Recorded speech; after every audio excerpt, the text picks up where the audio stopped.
It all started with a GIF. Most of the time, how I'm introduced to a lot of anime is by, of course, people posting things about it or me seeing a GIF online of said anime that piques my interest. That right off the bat was like, okay, that's interesting and weird. Maybe there's more to that. Let's go find out what that is. And that's when I discovered Mysterious Girlfriend X.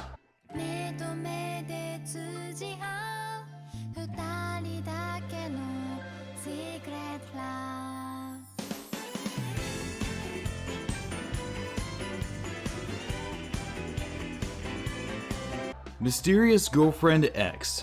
Tsubaki Akira happens to lick the saliva of Urabe Mikoto, who just transferred into his class. This brings about a fever for Tsubaki. Urabe claims the cause is lovesickness, which her saliva can cure. Now, upon reading this description, not only seeing the whole scissors gif, I was very interested. I was like, okay, very, very weird premise. Most of the time, I'm not a big fan of slice of life anime. Not a big fan of anime that takes place in kind of modern, just it's a story that happens between anything that could happen in real life.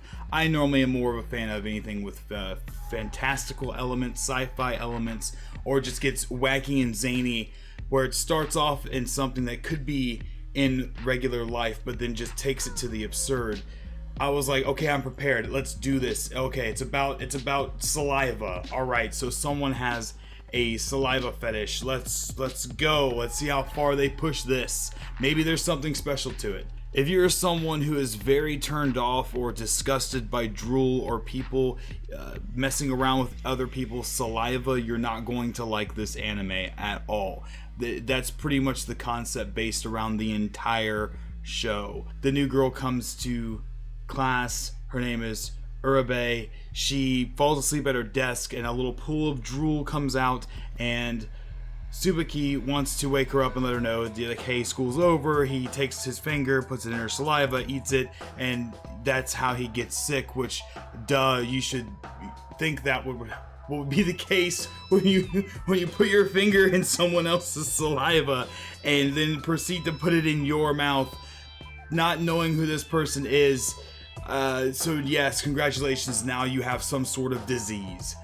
But alas, it's not some sort of disease. Some people may consider it that, I don't know, but it's love sickness. And Urabe comes to his house unexpectedly, saying that she has some schoolwork pamphlets to drop off for him, since he's going to be missing school for being sick. And she proceeds to tell him that her drool that he tasted is the cause of this, and the only way to stop being sick is to continuously have her drool. So she puts her finger in her mouth, pulls out an oddly perfect amount of drool on her finger almost every time that you'll see for the next 13 episodes, and proceeds to let him eat it off of her finger. And thus then begins the amazing love story between these two. So from this point forward, Tsubaki has some really, really interesting dreams, and it gets really trippy. And honestly, that's probably one of my favorite parts about the show, is actually the dream sequences. The dream sequences are done in almost a different style and are very interesting, which almost led me to believe, especially with this whole spin they're going with the mysterious girlfriend angle and how her drool cured him or is helping with this love sickness. They also show that the drool can help you feel feelings between other people. By exchanging the saliva, she can know what that person's thinking, or maybe not thinking but feeling. And there's a weird mixture there, and they don't really fully explain it, but obviously there's some magical properties about exchanging drool. The dream sequences were very interesting, and of course this is building up because, as you do when you're a young cringy teenager falling in love, you do some cringy shit when you're getting into your first type of relationships or puppy love or whatever you want to call it. You know, those first girlfriend boyfriend type scenarios, right? You start having these dreams and fantasies about them, and honestly, I was sitting there thinking, like, this is just plain stupid. But then when I was thinking back to when I was a teenager, and I was thinking back to when I was with other friends that were teenagers, I'm like, yeah, you know what, it's not that cringy. That's just some stupid teenager shit. Like, teenagers do some cringy shit So when you think of it in that aspect, it's not that far off.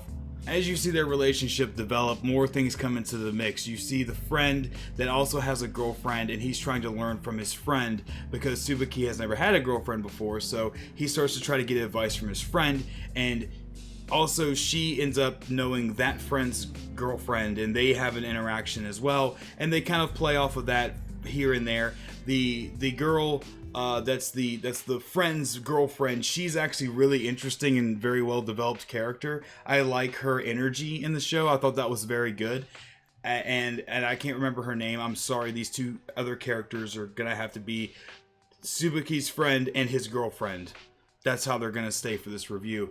But that's really all I wanted to say there, is that I liked her character. Tsubaki's friend's girlfriend was really interesting and pretty well developed, who also shared some drool with Urabe. So we got a whole drool triangle going on here, which leads to my first disappointment about this entire show is the drool. They build this thing up with the drool like there's something about it. Something about her saliva has got some sort of magical property to it. But I'm guessing they're trying to use that more of as a metaphor, or metaphor for feelings or something. I don't know. But that's never ever explained, and it's never ever evolved into anything, which is what I was hoping for. I was hoping that was going to become a thing.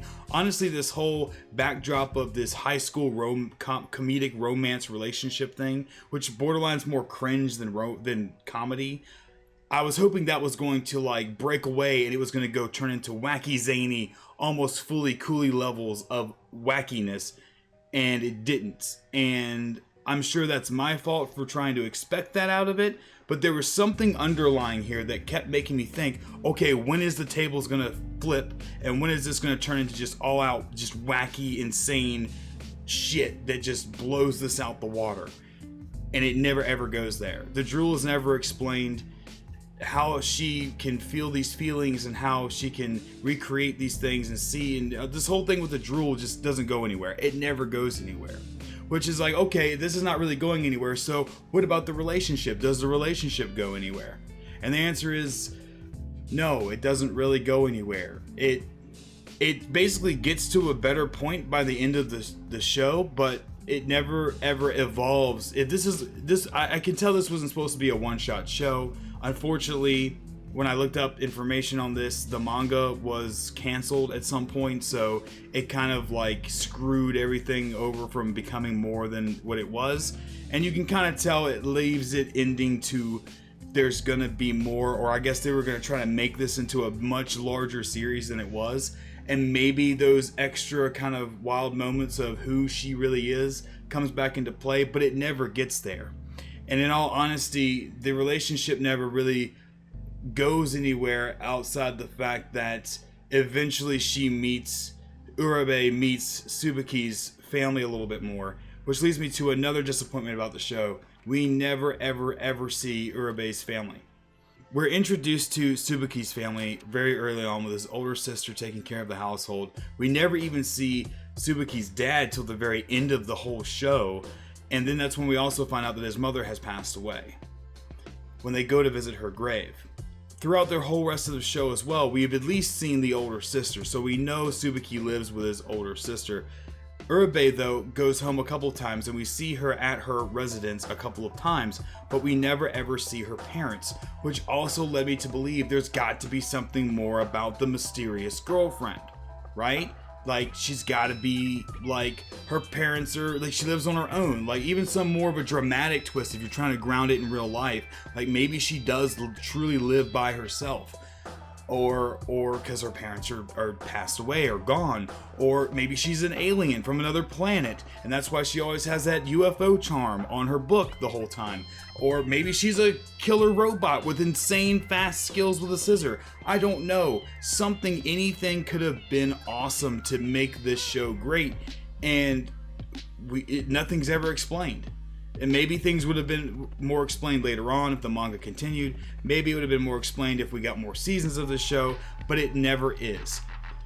So essentially, I was waiting for something to happen, and there are some very kind of lewdish parts in this. There's some very, there's some scenes of, you know, slight nudity going on here, which is kind of, it's a little like what are you trying to do here? Some of it's kind of tasteful, like not the nudity per se, but like some of the scenes of like romantic things are done tasteful, and but then it just spins ball into some kind of crudeness, which is almost like meant to be there to please a specific audience, which I felt was kind of off-putting. So it doesn't really know what it wants to be. Does it want to be tasteful romantic comedy, or does it want to be lewd, ecchi comedy? I don't know. Like, it had a weird balance there, which didn't ever level out for me. So there's just so much to this show that I feel like great premise, great concept and start, goes nowhere. If you've watched the first 2 episodes of this anime, or even the first 3 episodes, and you're wondering, does this ever change or get different? It does not. It stays like that throughout the entire show, except you get no resolution, you get no evolution of character development, and you're basically just left off with just kind of a meh. This anime just came off as a meh to me. It was really bad. Now, I know it's probably my fault for wanting it to turn into some wacky out there story that turned into something insane towards the middle to the end, but it never did. Maybe that's my fault. I was wanting something like Fooly Cooly to come out of it. You know, give me some Fooly Cooly.